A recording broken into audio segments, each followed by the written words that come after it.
Buenas tardes, somos alumnos de la Facultad de Ciencias Humanas de la Universidad Nacional Federico Villarreal y en esta oportunidad vamos a presentar el resumen del capítulo 3 del libro de Lawrence Goldstein llamado Lógica, conceptos clave en filosofía. El presente capítulo lleva por título Verdad y explica lo siguiente. Antes queremos presentarnos, somos el grupo 1 y los integrantes somos Melanie Stephanie Rojas Lajara Torres, Francisco Yarizán Córdoba Torres y quien les habla Carlos Cristian Bichara Basauri. A continuación el resumen del capítulo 3 llamado Verdad. La teoría de la verdad es el tema fundamental en este capítulo. Aquí se profundiza sobre el concepto y se explica que la noción que tenemos sobre lo que es verdad es tan básica que ello mismo nos tienta a pensar que poseemos un entendimiento natural o intuitivo de lo que la verdad es. La pregunta es, ¿sabemos qué es la verdad? Aquí se ha podido ver que diversas consideraciones acerca de este tema conducen a dos respuestas radicalmente distintas. Por ejemplo, para la primera respuesta se ha utilizado la siguiente expresión que dice: si es verdad que hay cisnes negros en Australia, yo me comeré la boina. Aquí podemos ver que esta expresión significa lo mismo que la siguiente: si hay cisnes negros en Australia, yo me comeré la boina. Lo que ha sucedido aquí es que la expresión que se ha eliminado es verdad que. Esto suele pasar en situaciones de este tipo, en donde dicha expresión puede eliminarse sin perjudicar el sentido de lo que se quiere decir. Esta es la que viene a ser la primera respuesta relacionada al significado de lo que es verdad, y respecto a la noción de verdad, esta es llamada actitud deflacionaria. La actitud opuesta respecto a la noción de verdad es cuando notamos que la verdad es algo importante, y suele hacerse notar cuando percibimos que la búsqueda de la verdad es una tarea honorable o también entendida como exigente. Hasta esta parte podemos comprender que la verdad es una propiedad que tienen los enunciados, y un enunciado es verdadero cuando corresponde a un estado de elementos que la conforman. A continuación expondremos de manera breve algunos ejemplos que nos ayudarán a entender de una mejor forma el significado de la verdad. Respetar la verdad. Esta historia relata algo sobre Pepe, sobre el hecho que él parece ser alguien que tiende a huir de la verdad y que, además, suele decir mentiras. María piensa que dichas características son las que lo convierten en alguien irritante, pero también piensa que con algo de ayuda psicológica él podría ser alguien mejor. Es así que María propone y emprende un procedimiento en el que cada vez que Pepe diga una mentira a María, ella le daría una bofetada, y cada vez que él diga una verdad a María, entonces ella le daría €1. De esta forma, Pepe se entusiasma por el solo hecho de ver que este comportamiento puede generarle algún recurso. De esta forma, Pepe dice lo siguiente: eso de tu parte resulta muy generoso, María. Y María rápidamente le da €1. Lo que acaba de suceder es que Pepe había dicho una verdad a María, y por ese motivo fue que le dio el €. Acto seguido, el audaz Pepe dice: 2 más 2 es igual a 4. Así María lo observa y le entrega otro €. Ante tal resultado, Pepe se avivó y dijo la siguiente frase: María, ahora me darás €1. Pero María, para su sorpresa, le dio una bofetada. Pepe no pudo creer lo que acababa de suceder. Él había supuesto que María le daría el €. De esta forma, su frase habría sido verdadera, pero María encontró la oportunidad de transformar en falso el enunciado de Pepe. Fue así que Pepe quedó perplejo ante tal situación, y con un poco de miedo de decir algo más, Pepe por fin dijo: María, ahora me darás una bofetada. En este momento, la que se quedó perpleja fue María, ya que se dio cuenta que si lo bofeteaba, el enunciado se convertiría en verdadero, y puesto que era verdadero el enunciado, ella tendría que pagar €1 a Pepe, pero sabía que, si no daba la bofetada a Pepe, y en cambio le daría €1, el enunciado se convertiría en falsedad, y de esta forma, al ser falso, María debía de también darle una bofetada. Pero, ¿qué fue lo que pasó aquí? La explicación está en que en aquel momento María se entera que se encuentra en una paradoja que pertenece a la misma familia que la paradoja del mentiroso, la cual relaciona los dos sucesos entre sí y que giran sobre el concepto de verdad y falsedad. Ahora, lo que queremos saber es si el último enunciado que Pepe hace es verdadero o falso. Si verdadero es, entonces María le dará una bofetada a Pepe. Pero María había dicho que únicamente le daría una bofetada si éste decía alguna falsedad. Por lo tanto, si Pepe recibe la bofetada, querría decir que éste habría dicho una falsedad.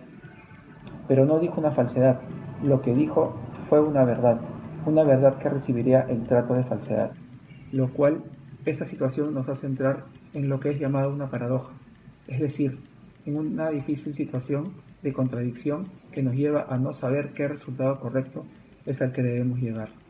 La mejor manera de tratar una situación de esta naturaleza es tomarla con un poco de ligereza, con poca seriedad y aceptando que se trata de algo que constantemente va a estar girando con una existencia vivaz gracias a su estado natural de contradicción. Aún con esta reflexión, las paradojas, lejos de tenerse como meros pasatiempos, han sido siempre tratadas con mucha seriedad por los filósofos de todos los tiempos.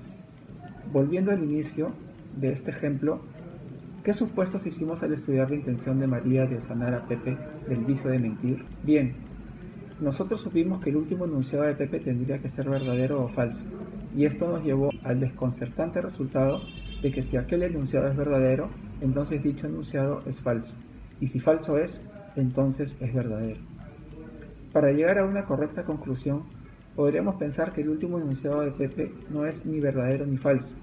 Este resultado al parecer no es posible porque después de todo, si Pepe dice María, ahora me darás una bofetada, y ella le da la bofetada, el resultado de Pepe resulta claramente verdadero.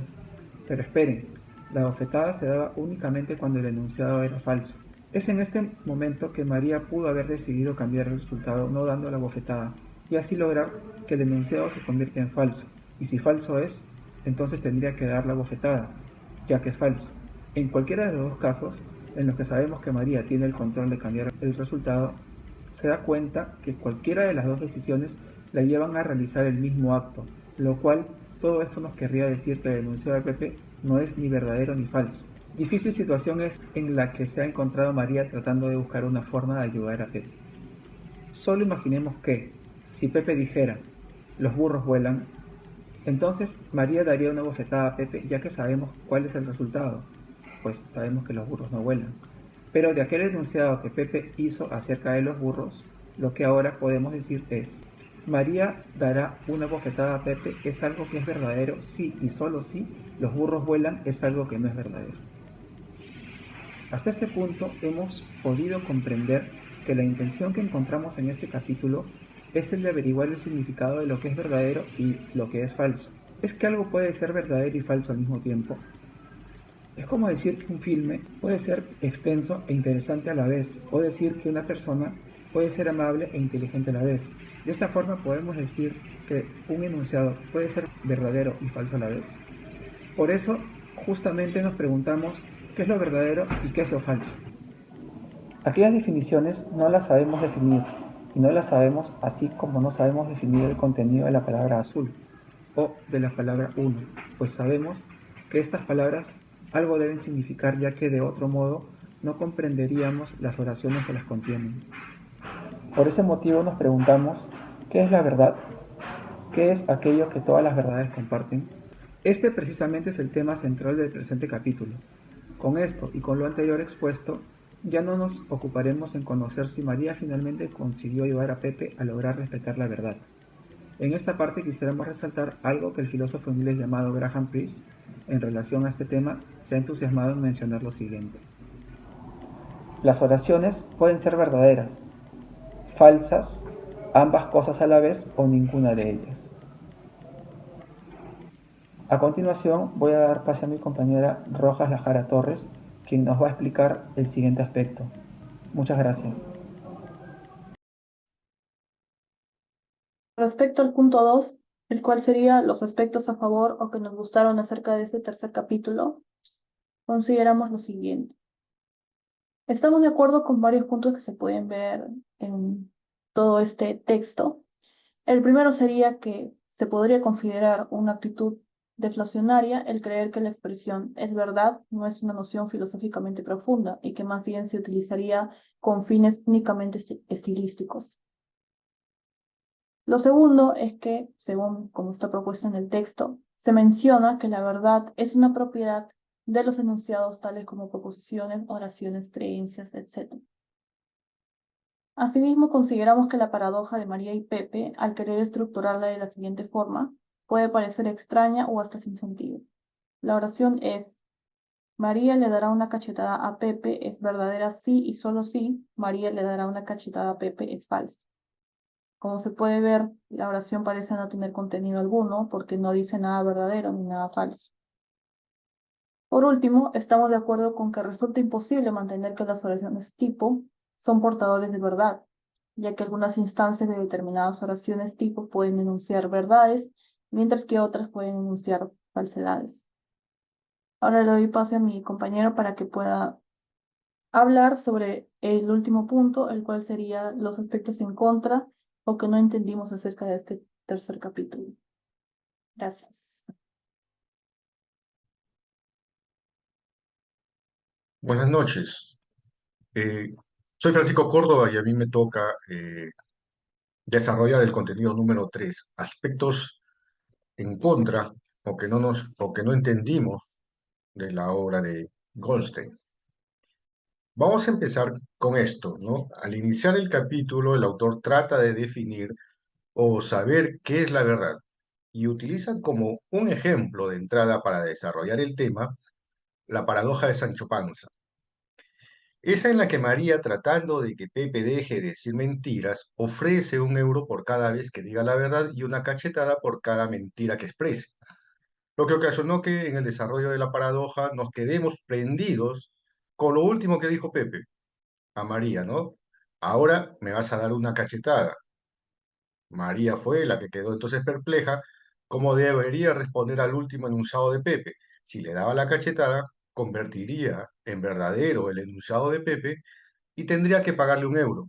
Pero si no le daba la cachetada y le daba en cambio el euro, el enunciado de Pepe dejaría ser verdadero y por tanto, según el acuerdo, habría de darle una cachetada.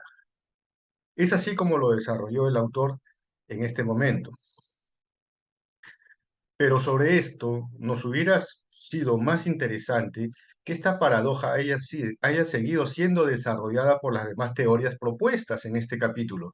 Es decir, cómo se aplicaría la verdad como correspondencia de J.J. Austin o cómo se le aplicaría la teoría de la semántica de la verdad de Alfred Tarski, o a qué conclusiones nos habría llevado la teoría de la coherencia defendida por los filósofos idealistas, ¿no? La teoría de la identidad, la teoría pragmática, o si le es aplicable también la teoría minimal o la teoría relativista. Esto, pues, son los aspectos que no nos gustaron o que no entendimos por qué no se desarrollaron de tal forma para que sea más didáctico y más entendible. Bien, muchas gracias. Eso es todo.